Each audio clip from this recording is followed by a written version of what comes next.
Карагулжадан Абдыкадыров Аксакал Карагулжа алайыктуу жолун кече келип көргөзүп кеттиңиз видеодон. Муну мен тапшырма бердим. Бул боюнча ушу күн жылыганда баштайт.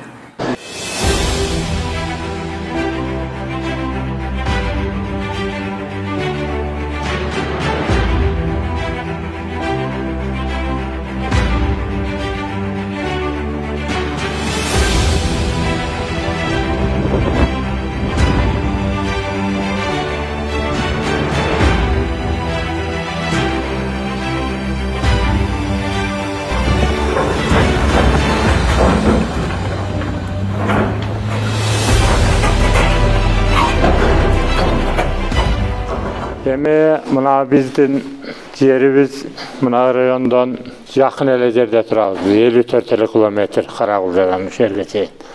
Мына жолду өзүң көрүп келгендирсиң айнайын. Азырда мына кар жаап коюп, уңкул-чуңкул анча сен байкабай калдың да.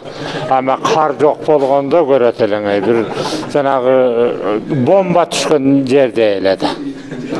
Анан эми айласыздан жол кира, ушул 50 километр жерге 300 сомдон жол кира.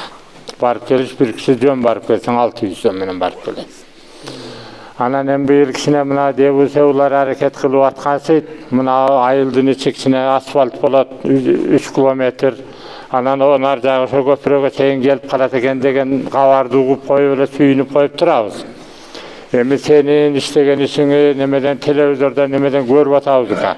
Жетекчи деген ошо сенде болуш керек, чечкиндүү болуш керек. Анан кызматтан коркуп мен мынтибисем, мени эртең кызматтан алып коет деп неме кылбай ушул келип аткан немеңе, кылып аткан ишиңе неме кылган үчүн мына карда ичиркенип бардыгыбыз үйдөн чыкпай аттык эле, сени келет дегендей бардыгыбыз түрүлө келдик. Аялдарыбыз барабыз дегенден койгула деп койдук алар. Анан эми укам ишиңде ийгилик болсун. Эми ушул мына жол мына дептин немеси да бу жерде турат. Эми ушунун каражатын эртерээк чечип ушу жанагы кыла турган асфальтын эртелетип кылып берсе.